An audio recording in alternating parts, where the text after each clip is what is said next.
Bonjour,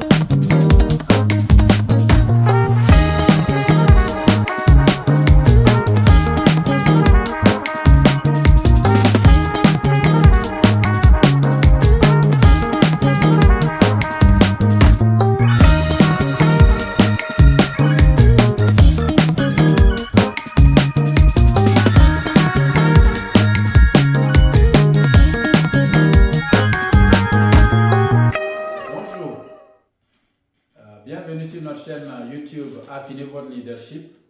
Nous sommes à notre troisième semaine du mois de décembre et jeudi, on fêtera la fête de Noël. Et vous voyez juste là à côté un sapin. Et je pense que si vous regardez tout au bout, vous allez voir une étoile et plein de boules autour de la décoration avec de la luminosité qui vous montre un peu comment les gens ont l'habitude de fêter Noël au mois de décembre. Et dans notre programme de leadership, moi je voudrais qu'on regarde la reconnaissance, le thème de la reconnaissance sous l'angle purement biblique. Comment est-ce qu'on retrouve des signes de reconnaissance dans le récit de la naissance de Jésus. Et pour ça, je me permets de vous lire un passage de la Bible. Pour ceux qui sont chrétiens, ils s'y retrouveront. Et pour ceux qui ne le sont pas, c'est l'occasion pour vous de voir un peu comment la reconnaissance se fait sentir autour de Noël. C'est dans le livre de Luc, chapitre 2, à partir du verset 8. Il nous dit ceci: il y avait dans la même région des bergers qui passaient la nuit dans les champs pour y garder leurs troupeaux. Un ange du Seigneur leur apparut et la gloire du Seigneur resplendit autour d'eux. Ils furent saisis d'une grande frayeur, mais l'ange leur dit: n'ayez pas peur, car je vous annonce une bonne nouvelle qui sera une source de grande joie pour tout le peuple. Alors dans cette première partie, on note la présence d'anges. Et je tiens à préciser quand même que cet ange, il apparaît, il se présente devant un groupe de personnes dans la société antique qu'on considérait des gens qui ne sont pas de la haute classe, des bergers. Donc voici des leaders, mais des leaders de troupeaux, des leaders de moutons. Donc ceux-là, c'est des gens qui ne sont pas des leaders d'hommes, mais des leaders d'animaux. Et dans tout ça, Dieu, il va décider de se révéler à ce groupe de leaders. Et la question que je veux quand même que vous, en tant que vous qui êtes des leaders de personnes, comment vous vous sentez vis-à-vis de vos employés et vis-à-vis de votre supérieur, par exemple, qui se présente à quelqu'un au sein de votre boîte, qui vient faire de la reconnaissance auprès de cet employé et pas par vous. Est-ce que ça crée souvent des sources de jalousie ou pas? Ah ben, c'est moi le boss, c'est moi le manager, c'est moi le chef d'équipe. Pourquoi le big boss n'est pas venu me voir, mais plutôt c'est l'autre qui est à la ligne des opérations qu'il va venir féliciter. Mon ami, si tu es dans une telle attitude où tu penses parce que tu es le chef d'équipe, parce que tu es le manager de ton équipe, parce que tu es le directeur ou le sous-directeur de ton département et que le big boss vienne et fait des compliments pour ceux qui sont sous ta responsabilité et non pas à toi, ne sois pas fâché. Sois plutôt fier. Parce que c'est la preuve que ce que tu as fait, le leadership que tu exerces auprès d'eux, ça donne du fruit, ça porte des fruits. Alors, donc, sois reconnaissant. Ça, c'est un premier point. On voit que dans le thème de Noël, Dieu, il va envoyer un ange donner la nouvelle à des leaders, pas des leaders d'hommes, mais des leaders de troupeaux. Et c'est les leaders de troupeaux maintenant qui vont se rendre au lieu de la naissance et vérifier. Donc on va continuer avec la suite. Donc on nous dit que l'ange nous dit qu'il vient annoncer une bonne nouvelle qui sera une source de grande joie pour tout le peuple. Aujourd'hui, dans la ville de David, il vous est né un sauveur qui est le Messie, le Seigneur. Voici à quel signe vous le reconnaîtrez. Rappelez-vous que nous sommes dans le thème de la reconnaissance. Comment est-ce que vous reconnaîtrez cet enfant? Comment vous allez pouvoir identifier cet enfant? Vous trouverez un nouveau-né enveloppé de linge et couché dans une mangeoire. Quel paradoxe!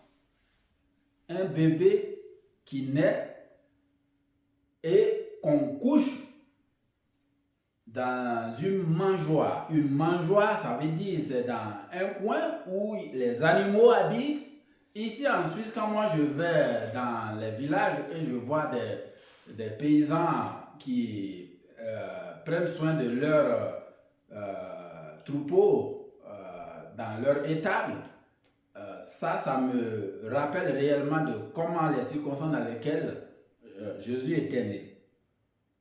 Et donc cet enfant, il est né et il est couché dans une mangeoire. Donc pas un berceau très esthétique comme nous on l'aurait imaginé, mais plutôt quelque chose dans laquelle les animaux mangent. Et on va envelopper cet enfant de linge et le coucher là-bas. Et tout à coup, une foule d'anges de l'armée céleste se joignit à l'ange. Donc vous voyez que ce groupe de leaders d'animaux, ils ont été rencontrés par un ange. Et ensuite, il y a toute une autre délégation d'anges qui viennent se joindre au premier. Et voici ce qu'ils font. Ils adressaient des louanges à Dieu et disaient « Gloire à Dieu dans les lieux très hauts, paix sur la terre et bienveillance parmi les hommes. » Donc on voit que leur sujet de reconnaissance, ils font de ça un sujet de chant, un sujet de musique, un sujet de louange. Leader, combien de fois organisez-vous des événements au sein de votre boîte pour célébrer vos collaborateurs? La célébration, les fêtes, c'est aussi des façons d'exprimer votre reconnaissance quant à l'activité et les résultats que vos collaborateurs apportent. Mais si l'organisation de ces fêtes sont juste faites pour montrer à quel point vous êtes puissant, à quel point vous êtes généreux, à quel point vous êtes formidable, si ça tourne, l'organisation de ces genres de fêtes, si ça tourne autour de vous, c'est pas ça le but. On voit ici que ce groupe d'anges, ce qu'ils sont en train de faire, ils donnent la reconnaissance, ils louent leur Dieu, ils montrent que la naissance de ce petit enfant est capitale pour eux, c'est une source de grande joie pour eux. Donc on voit déjà ce que le premier ange a dit au berger, que cet enfant sera une source de grande joie. Cette joie est déjà engagée dans le lieu céleste.